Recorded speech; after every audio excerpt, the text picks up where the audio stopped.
dnešním videu se budeme bavit o jídle.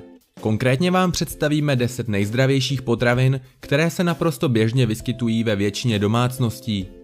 Podívejte se tedy, co našemu organismu prospívá nejvíce a co byste případně mohli přidat i do vašeho jídelníčku. První místo – citrony. Kdo by neznal citrony? V mnohých zdrojích jsou doporučovány jako ovoce působící proti nachlazení a chřipce. Asi nejznámější složkou citronu je údajně vysoký podíl vitamínu C. Vlažná voda smíchaná s čerstvou citronovou šťávou je doporučována jako ranní nápoj, který má údajně příznivé účinky na zdraví. V létě může nápoj či ledový čaj doplněný citronem příjemně osvěžit, v zimě pak například teplý čaj s citronem zahřát a posílit imunitu.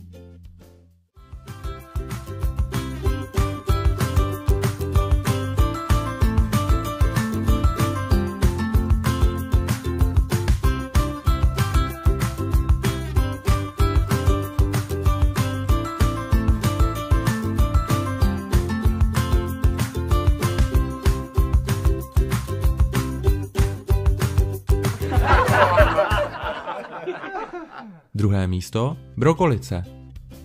Kyselina listová, vláknina a vitamin C – to jsou hlavní přednosti brokolice. Mnoha lidem chutná více nežli květák.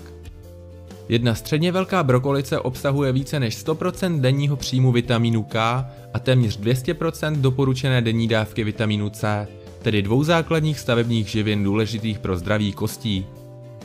Brokolice také výrazně ochraňuje lidský organismus proti volným radikálům, toxickým a rakovinotvorným látkám. Je proto dobré ji zařadit do jídelníčku. Brokolici je možno vařit v polévce, podávat i vařenou jako přílohu mnohých pokrmů, dále ji lze dusit i zapékat. Třetí místo – tmavá čokoláda. Je sladká, hříšně dobrá a spousta lidí si bez ní neumí představit život. A i když se zdá, že je to kalorická bomba, malé množství tmavé čokolády prospívá vašemu srdci, zlepšuje náladu a prodlužuje život. Bavíme se převážně o čokoládě, která obsahuje více než 75% kakaa. Čím tmavší čokoláda, tím lépe. Pouze 7 gramů denně, což je zhruba 1 až 2 kostičky, pomáhá snížit krevní tlak a má zcela určitě svoji roli v prevenci srdečních onemocnění. Britští vědci zjistili, že lidé, kteří jedli více čokolády, snížili riziko onemocnění srdce, a to až o 37% oproti lidem, kteří jedli málo čokolády nebo vůbec. Čtvrté místo – brambory. Brambory tvoří základ našeho středoevropského jídelníčku. Někdy se jim říká potrava chudých, což ovšem neznamená, že by oni samotny byly chudé, právě naopak. Brambory jsou levným a zároveň bohatým zdrojem životně důležitých a nepostradatelných látek pro naše zdraví.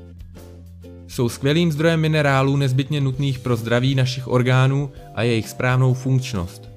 Brambory pomáhají snížit i krevní tlak a posilují cévní systém. Páté místo – losos. Maso z lososa je považováno za jedno z nejlahodnějších rybích mas. Navíc je mimořádně prospěšný našemu zdraví díky bohatému obsahu mastných kyselin omega-3, které jsou důležité pro správnou činnost mozku a také snižují riziko kardiovaskulárních chorob. Vědci prokázali, že omega-3 mastné kyseliny mají protizánětlivé účinky a mohou snížit riziko vzniku chronických chorob, jako jsou artritidy a zhoubné nádory. Kvůli všem těmto důvodům vědci doporučují jíst lososa či jemu podobné ryby alespoň 2krát týdně. Šesté místo – vlašské ořechy.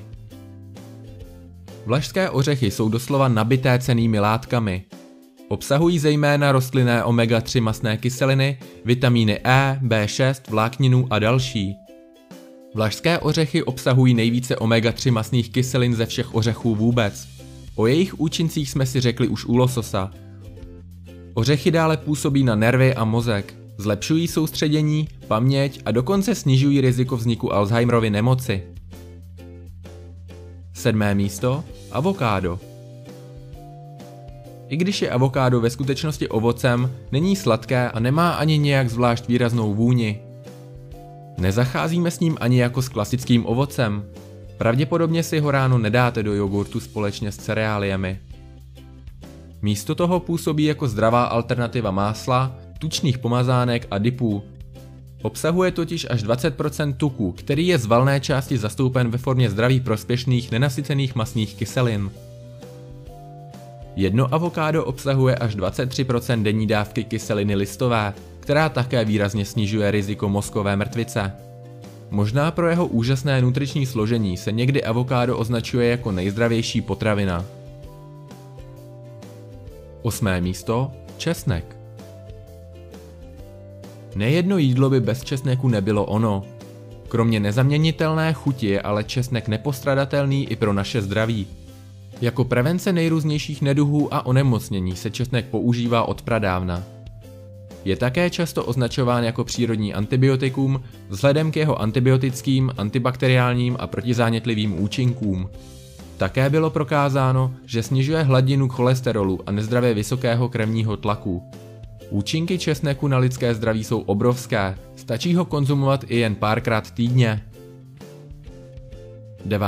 místo. Špenát. Špenát je naše nejcennější listová zelenina. Obsahuje více než 88% vody a je bohatý na vysoce hodnotné železo. Špenát má díky vysokému obsahu vitamínů a minerálů mimořádnou výživnou hodnotu. Pepek námořník jedl špenát proto, aby získal velkou sílu. Dnešní klinické i laboratorní výzkumy potvrzují, že dělal dobře.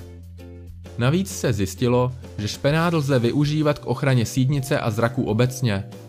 Proto by měl být rozhodně součástí jídelníčku každého z nás. 10. místo. Luštěniny. Luštěniny byly od pradávna nepostradatelnou součástí denního jídla.